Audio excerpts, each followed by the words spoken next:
Welcome to KRR kitchen. இன்றைக்கி நம்ம கிச்சனில் நல்ல ஒரு அருமையான டிஃபன் ரெசிபி தான் பார்க்க போகிறோம். இன்றைக்கி நம்ம அடை கொழுக்கட்டை எப்படி செய்கிறது தான் பார்க்க போகிறோங்க. அரிசி பருப்பு எல்லாம் சேர்த்து செய்யும் போது இந்த கொழுக்கட்டை டேஸ்ட்டு ரொம்பவே அருமையாக இருக்குங்க. அதோடு மட்டும் இல்லாமல் இந்த கொழுக்கட்டை கூட கார சட்னி, தேங்காய் சட்னிலாம் வச்சு சாப்பிட்றப்ப ரொம்ப டேஸ்ட்டு அருமையாக இருக்கும். ரொம்ப ஒரு ஹெல்த்தியான டிஃபன் ரெசிபி. எப்படி செய்கிறதுன்னு நம்ம வீடியோக்குள்ளே போய் பார்ப்போம். அதுக்கு முன்னாடி நம்ம சேனலில் இப்போ தான் ஃபஸ்ட் டைம் பார்க்குறீங்கன்னா சப்ஸ்கிரைப் பண்ணி வச்சுக்கோங்க. கூடவே பெல் சிம்பிள் ப்ரெஸ் பண்ணி ஆளுங்கிற ஆப்ஷனையும் ப்ரெஸ் பண்ணி வச்சுக்கோங்க. அப்போ தான் நான் போகிற வீடியோஸ் எல்லாம் உங்களுக்கு தொடர்ந்து நோட்டிஃபிகேஷனில் ஒன்றுக்கு ஒன்றே கிடச்சிக்கிட்டு இருக்கோம். இப்போ வாங்க இந்த அடை கொழுக்கட்டை எப்படி செய்கிறதுன்னு பார்த்துடலாம். இப்போ கொழுக்கட்டை செய்யறதுக்கு அரிசி பருப்பு எல்லாம் நம்ம ஊற வச்சுக்குவோம். அதுக்கு பார்த்திங்கன்னா மெஷரிங் கப்பால் 1 கப் அளவுக்கு இட்லி அரிசி எடுத்திருக்கேன். இட்லி புழுங்கல் அரிசி தான் நம்ம எடுத்துக்கணும். இது கூடவே பார்த்திங்கன்னா 1/4 கப் அளவுக்கு துவரம்பருப்பு, 1/4 கப் அளவுக்கு கடலைப்பருப்பு, 1/4 கப் அளவுக்கு பாசிப்பருப்பு, 1/4 கப் அளவுக்கு உளுத்தம்பருப்பு எடுத்திருக்கேன். 4 பருப்பும் சேர்த்து பார்த்திங்கன்னா 1 கப் அளவு. அரிசி எந்த அளவு எடுக்கிறீங்களோ 4 பருப்பும் அதே அளவுக்கு நீங்கள் கலந்து எடுத்துக்கணும். இப்போ இதை நல்லா ஒரு 2-3 தடவை கழுவிட்டு நல்ல தண்ணி ஊற்றி ஊற வச்சுருக்கேன். இது கூடவே ஒரு 5 வரமிளகாய் சேர்த்துக்கிறேன். இப்போ இது நல்லா ஒரு 2 மணி நேரத்துக்கு ஊறி வரட்டும். அதுக்கப்புறம் நம்ம கொழுக்கட்டை எப்படி செய்கிறதுன்னு பார்ப்போம். இப்போ அரிசி பருப்பு எல்லாம் நல்லாவே ஊறி வந்துருச்சு. இப்போ நம்ம மாவு அரைச்சிக்குவோம். பருப்பும் அரிசியும் பாருங்கள் நல்லா இந்த அளவுக்கு ஊறி வரணும். இப்போ தண்ணிலாம் வடிச்சிட்டு மிக்ஸி ஜாருக்கு மாற்றிக்குவோம். மிக்ஸி ஜாருக்கு மாற்றினதுக்கு அப்புறம் பார்த்திங்கன்னா இது கூடவே ஒரு சின்ன துண்டு இஞ்சி சேர்த்துக்குவோம். அப்புறம் பார்த்திங்கன்னா ஒரு கொத்த அளவுக்கு கருவேப்பிலை, இதுக்கு தேவையான அளவு உப்பும் சேர்த்து இந்த மாவு வந்து பார்த்திங்கன்னா கொஞ்சம் லேசான கொரக்கொரப்போடு அரைச்சி எடுத்துக்குங்க. தண்ணி விட்டு லேசான கொரக்கொரப்பு இருக்கிற மாதிரி அரைச்சி எடுத்துகிட்டு வந்துக்குவோம். ரொம்ப நைஸாக வலுவலுன்னு அரைச்சிடக்கூடாது. லேசான கொரக்கொரப்பு இருக்கிற மாதிரி அரைச்சி எடுத்துக்கிட்டிங்கன்னா தான் கொழுக்கட்டை நல்லா சாஃப்டாக இருக்கும் உங்களுக்கு. இப்போ காட்டுறேன் பாருங்கள். இந்த பாருங்கள் லேசான குருணை போல் அரைச்சி எடுத்துக்கணும். இப்போ இது ஒரு ஓரமாக இருக்கட்டும்.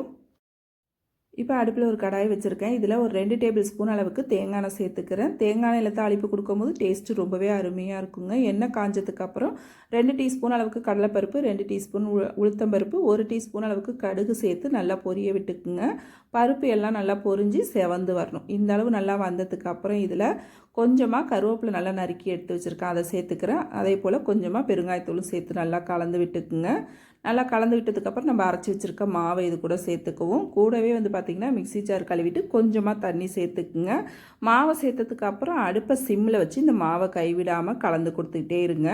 நல்லா ஒத்தாப்பில் கலந்துக்கிட்டே இருங்க. மாவு வந்து கட்டிலாம் படாது. நல்லா கலந்து கொடுக்க வெந்ததுக்கப்புறம் நல்லா ஒன்று சேர்ந்து இது போல் திரண்டு வந்துடும். நல்லா ஒரு 5 நிமிஷத்துக்கு கலந்து கொடுத்து வேக வச்சுக்குங்க. நல்லா திக்கானதுக்கு அப்புறம் பார்த்திங்கன்னா ஒரு 3/4 கப் அளவுக்கு தேங்காய் துருவல் எடுத்து வச்சுருக்கேன், அதையும் சேர்த்து கலந்துக்கிறேன். மாவு வந்து நல்லா வேக வச்சு எடுத்துக்குங்க. வெந்ததுக்கு அப்புறம் பார்த்திங்கன்னா கடாயில் ஒட்டாமல் நல்லா திரண்டு வரும். அது வரைக்கும் நல்லா அடுப்பை சிம்மில் வச்சு கலந்து கொடுத்துக்கிட்டே இருங்க. கையை தண்ணியில் தொட்டுட்டு மாவை தொட்டு பார்த்திங்கன்னா கையில் ஒட்டக்கூடாது. அது வரைக்கும் நல்லா வேக வச்சு எடுத்துக்கணும். இப்போ மாவு நல்லா ரெடி ஆகிடுச்சு. கொஞ்சம் இது சூடு ஆறட்டும். ஆறினதுக்கப்புறம் கொழுக்கட்டை செஞ்சு எடுத்துக்கலாம்.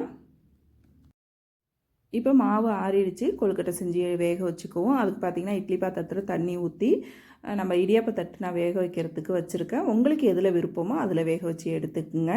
இப்போ உருண்டைகளை உருட்டி வச்சுட்டேன். ஒரு மூடி போட்டு நல்லா ஒரு 15 நிமிஷத்துக்கு வேக வச்சு எடுத்துக்குவோம். ஹை ஃப்ளேம்லேயே ஒரு 15 நிமிஷம் வேக வச்சு எடுத்துக்குங்க.